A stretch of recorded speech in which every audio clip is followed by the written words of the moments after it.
most important thing that you've learned from your doctoral program? Here, what I learned, the most important thing what I learned from here is like biblical leadership from our divine program. There are many things that, but I learned biblical leadership, which is, we can say, servant leadership. So that is the most important things in our church organizations. So how are you going to use this knowledge that you've gained through your doctoral program back in Myanmar? That one, first, I have to understand what is biblical leadership and servant leadership, and then I apply in my leadership in my life first, and then I will pass that model to other Christian leaders in Myanmar. Have the other leaders in Myanmar, are they accepting of your doctoral degree and your leadership knowledge? Yeah, they really appreciate my training in here. But one of the problem is in our area, most of the leaders practice authoritative leadership or power leadership. When I use my servant leadership model, some leaders really appreciate it, but some leaders do not appreciate it because they want me to lead like a military dictatorship or authoritative person. But I don't want to practice. I don't want to use that authoritative model because it's unbiblical. So as a Christian minister, I prefer using biblical servant leadership development or leadership models. What does servant leadership look like in your churches?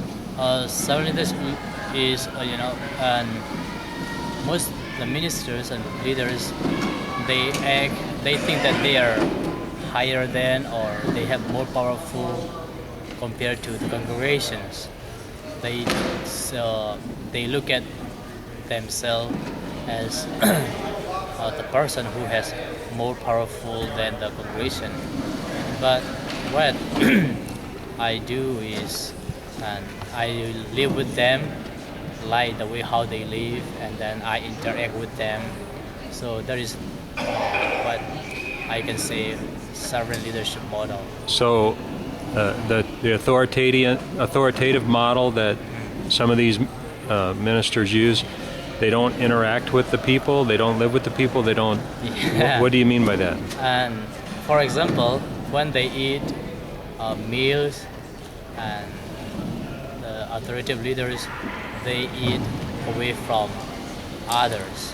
Okay. They eat in the higher place and they dress with a nicer clothes, and they don't want to eat with other fellow members. How does that make the congregation feel? Seeing the majority has been influenced with that model, they see it's okay. They think that's normal. That's normal. Do they feel lower themselves? Do they feel shameful they feel themselves? Lower themselves. But I don't want them to feel in that way. So when you eat with them, you eat at their level? Yeah, we eat on the floor. On the floor. Yeah. Sometimes they want me to eat on the table, and when I say no, they feel very bad because.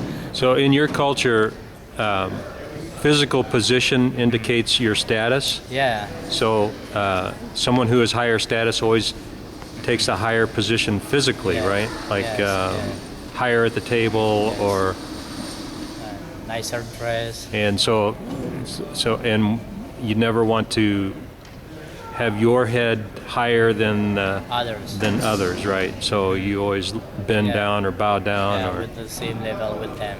Yeah. So that will be, better for our community in the future. Hmm. And when people look at the leaders too high, and they always depend on the leaders. But on the other hand, the leader is not perfect, and his leadership sometimes may be right or may be wrong. Hmm. So it is better to develop the people's mind, to develop and to train them. And Are the people in the congregation, do they accept this style of leadership? Because it would require them to actually think more on their own and do more on their own instead of just relying on the leader for every decision.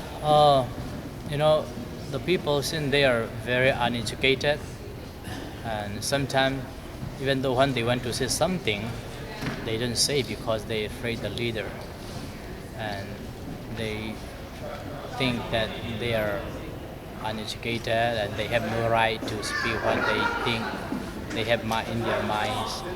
And when I change the model, they are happy, but since the model is totally different from other leaders, they aren't happy again. They are not happy. They don't want to be different from others? Yes. Does that cause a other problem? Leaders. Okay. They want me to be like other leaders. So the congregation wants you to be like other leaders, or Yes, the congregation want me to be like other leaders, like Right. more powerful and like that. Okay. But that is what I don't like. Right. Because we want to have fellowship as much as we can. Right. So even though I study and I earn many degrees, it means I'm not higher than them. I'm still in the similar with them. But they want you to use your power and influence Yeah, to help them, right? yeah, they want me to use to lead them authority, like who has power, and they want me to order and they want me to demand what to do. That's almost a prideful thing for them, right? Because then they can say, "Oh, our leader is so powerful." Yeah, they want to say it that way because other churches, congregation, they also said, "Oh, our leader is like this. What is yours?" Yeah. Like Roman Catholic and Methodist, they have bishop and presidents. They want me to act like others religious leaders. Yeah. So, you went back home in December of 2009, and your first leadership training then was in February and March of 2010. And since then, you've held leadership training probably 6 different times, maybe 7 different times to many different congregations. Do you see things changing in your congregations? And that is my problem. I have trained them for several times, and since they are so much influenced with other church leadership model, so we work with 18 cookie Christian churches. A few Christian leaders still do not want to understand what we are talking about church leadership. They still want me to like other leaders too. Uh-huh. So that is the problem we still have. They don't want to follow like servant leadership model or biblical leadership model. They want to follow organization, denominational organization leadership style. I taught them those leadership models okay for them, but for us, we prefer using biblical leadership. They still have difficult time to understand or to take in their mind and in their Right. lives. Some of your leaders, though, have embraced this servant leadership model, right? Like, The majority embrace servant leadership model, and so it's growing, but just a few leaders. right. It's going to They be want to- a slow process, right? I slow mean, you're talking process. about a cultural Cultural change, and that doesn't happen very quickly, right? Yeah. That takes a long time. Need to, A generational change. So one of the things that we want to do with the Hope Boarding School, right, is to instill this kind of a servant leadership model in those children, right? So how do you feel like that's going, like the children in the boarding school? And right now, I would like to more focus on the children education because the older groups, uh, we taught them biblical morals since they are very old and uneducated. Sometimes they cannot understand what we are talking about. Or even So if they understand, they might not want to they might embrace not the want change. to, It's yeah. too much of a change Yeah, for them. they don't want to change. They know some little don't understand because they have no ability to understand what we are teaching. Some understand, but they don't want to change. Yeah, we know that, but we don't want in that way. So my focus is these boarding school students. When they finish their education, when they go there, I think it is easier for me to teach Bible and how to lead the church and how to lead the ministry. Right. And several of our boys have indicated that they want to be ministers themselves, right? Yeah. And so, And they are learning to be a ministers. One of the most important thing is to read the Bible. Many ministers do not start with reading the Bible. They just read a few passages and then they preach it. But I would like the ministers, if they want to become a minister, they should read the Bible, the whole Bible, chapter by chapter, and that is the beginning.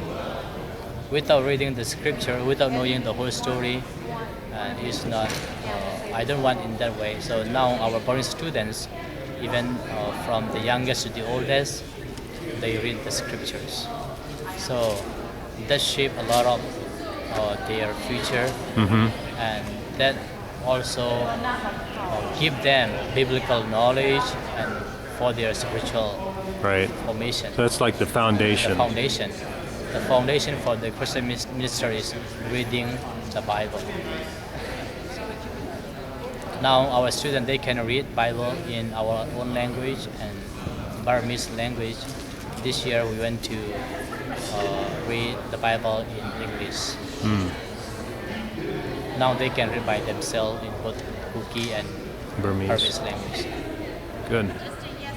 Is there anything else that you want to share about today, about your doctoral degree? I think I would like to share after the convocation. After, okay. Okay, good. Yeah. All right, thank you. You're welcome.